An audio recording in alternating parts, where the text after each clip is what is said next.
This video is brought to you by hoodbeast.com. Design your own custom hoodies. hoodbeast.com. Alright, before I get into this video, I just want to start out by saying to all you degenerates out there that are burning Isaiah Thomas jerseys, whoever made these videos, please, I beg of you, please never watch the NBA again. Matter of fact, never call yourself a Celtics fan or the fan of any team ever again. Teams don't want you as fans. The Brooklyn Nets would not take you as a fan. Y'all is tripping.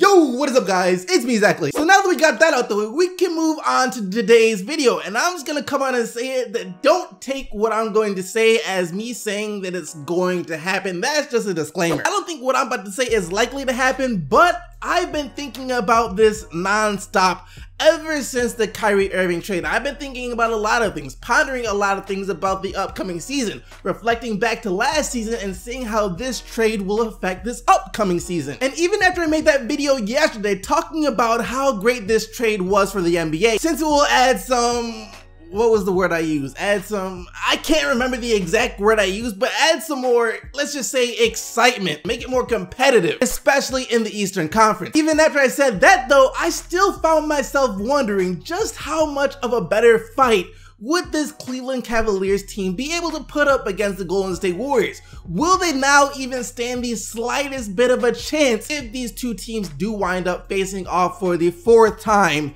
in the NBA Finals? Before I tell you guys the answer to that question, I just want you guys to know I am under the assumption that Dwayne Wade will be joining the Cavs at some point this season, since multiple reports came out saying that people from both sides, Dwayne Wade's side and LeBron James' side, have come out and say that they expect Dwayne Wade to go to Cleveland as soon as he is bought out from the Bulls at some point this season, and that did play a part in my decision. I think the Cavs have a chance. I can see a world in which everything goes absolutely perfect, phenomenally for the Cleveland Cavaliers. Things couldn't go any better, and they can pull off an upset over the Golden State Warriors. And before you guys think I'm crazy, call me crazy, say any of that stuff, just hear me out. When you were watching the NBA Finals last year, what did you notice? Answer that. What I noticed is that even though the Warriors won basically every game by 10 to 20 points, the Cavs were always up in the game. They weren't completely out of it until late in the 3rd or the middle of the 4th quarter. That's when the Warriors would typically pull ahead. At that point, the Cavs, LeBron, would wear down and just not be able to keep up with the Warriors anymore. And the biggest problem for the Cavaliers was that they were giving minutes to guys like Iman Shumpert, Darren Williams, Richard Jefferson, and then of course Tristan Thompson. But Thompson's not a bad player. He just had an awful,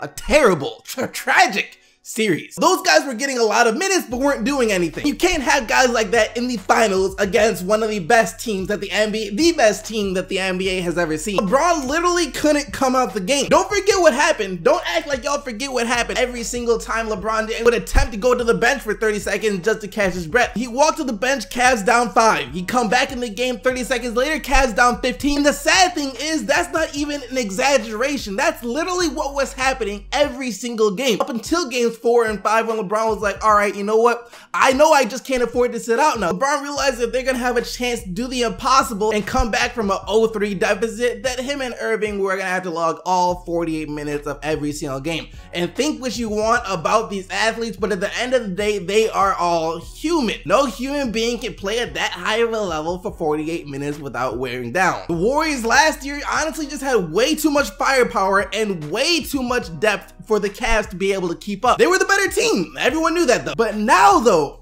this year, I still do think the Warriors are obviously the better team on paper, but this Cavs team has changed and improved a lot. You replace Kyrie Irving with Isaiah Thomas, which is really important, but I'll explain why in just a second. You add in a Derrick Rose off the bench. You bring in Ante Zizic, who after doing some more research on him, I think he is a very overlooked piece of this trade. Then of course you got Jay Crowder in that trade as well, and then later in the season, they're supposed to be getting Dwayne Wade. So you have a projected starting lineup of Isaiah Thomas, J.R. Smith, LeBron James, Kevin Love, and still Tristan Thompson, who hopefully gets his act together. Pretty much the same starting 5 that they had last year. But then if you look at the bench, you have Derrick Rose, Dwayne Wade, and Jay Crowder. All 3 of those guys are clearly still good enough to be starters on some other teams. This is the best bench that the Cleveland Cavaliers have ever had in franchise history, just with those 3 guys alone. And that bench alone will play a much bigger difference. Remember what I said about last year when the Warriors faced the Cavs. Against the Warriors, LeBron James couldn't come out the game because the Cavs had no one they could rely on to carry the offense. Sure, they could try Irving and Love in the game at the same time when LeBron was on the bench, but that just wasn't good enough. Things just weren't going to work out without LeBron James in the game. The roster was completely built around LeBron James. Without him, nothing worked. But the Cavs will have a lot more options now, which leads me exactly to what I want to say about Isaiah Thomas. Last year, now I'm not going to take anything away from Brad Stevens. He is an amazing coach and did an amazing job with the Celtics team. He was a huge reason why they were so good. The Celtics were running a motion offense last year, which is an amazing offense to run if your team doesn't quite have the star power to keep up with other teams. In that case, the motion offense is able to get the most out of every player. Set up guys for easy shots, stuff like that. And I think when LeBron isn't in the game, the Cavaliers should look to do something like that with Isaiah Thomas. They clearly have the pieces to do it. Last season, you look at the Boston Celtics. They had Isaiah Thomas running the point guard, of course. The Cavs now have Isaiah Thomas running the point guard position. The Boston Celtics had Avery Bradley at the shooting guard, a great 3-and-D player. The Cavs have J.R. Smith. He's a good 3-and-D player. Obviously he can shoot the three. He's just not as good on the defensive end. The Celtics had Al Horford, all right? The Cavs have Kevin Love. And the Celtics had Jay Crowder,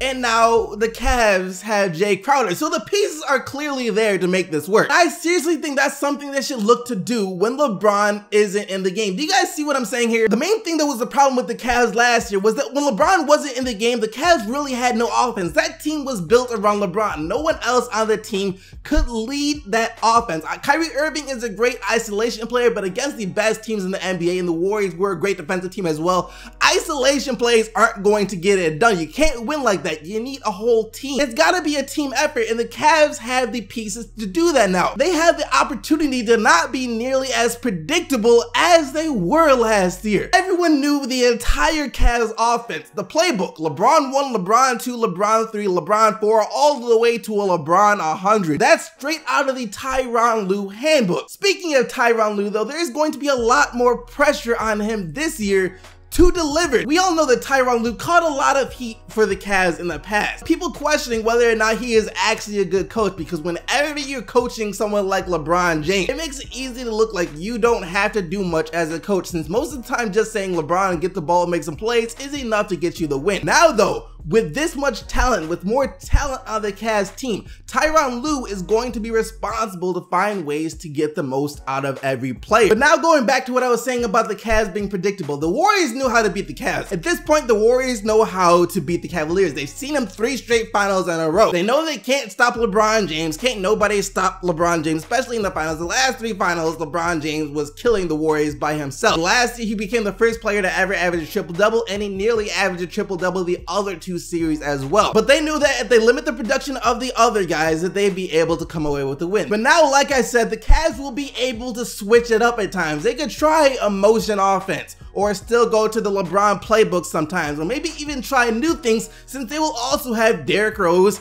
and Dwayne Wade. The Cavs overall just have so many more options than they have ever had before. Now they just gotta figure out the best ways to make it all work. But just thinking about it gets me excited. Like, I honestly didn't think I would be this excited for another Cavs vs Warriors part 4 in the NBA Finals, if that is what is going to happen. Because if the Cavs can get this new roster to work, it'll be the same teams, or at least the same team names, but it won't feel like the same thing that we have watched the past 3 years. This is kind of like LeBron's new team. And like I said in the beginning, I wouldn't bet on it, but if the Cavs can find a way to make this thing work, everyone stays healthy and they figure it out, I wouldn't be surprised if they were able to pull off an upset over Golden State. And if that happens, that begs the question of, now will LeBron James leave? Question of the daytime: do you guys think that the Cavs can actually pull off an upset and beat the Warriors? And if they do you think that LeBron James will leave? If the Cavs win the championship in 2018, will LeBron James still leave? Let me know down in the comment section below. But now let's take a look at what you guys said in yesterday's video. In yesterday, I asked you guys how you feel about this whole trade, and here's what you said. Cavs won definitely. They got their replacement for Kyrie, a nice bench player, a young player, and a top 10 pick at least. Question of the day: the Cavs got robbed. Simple.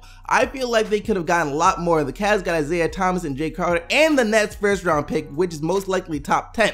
The Cavs got an elite scorer and a solid small forward in Jay Crowder. He could be the best role player. The Cavs got assets. Question today, I think the Celtics won the trade. I think Kyrie Irving will be an MVP candidate next year, with him leading the Celtics to the first seed in the East while averaging around 30 points per game. Dude also has a great story with him trying to prove that he can lead a team without LeBron, and we all know the NBA loves a good story, so I believe Kyrie might just snatch the MVP. By the way, Kyrie is better than Isaiah and is also younger. This is coming from a Lakers fan. Alright, a lot of people were chipping out yesterday because I said Isaiah Thomas was a bit better than Kyrie Irving was last year. But the thing is, that's just my personal opinion. You know, they were about the same player, but of course, if I had to choose between them, I would take Kyrie Irving because he is still on the way up. He is still going to be much better.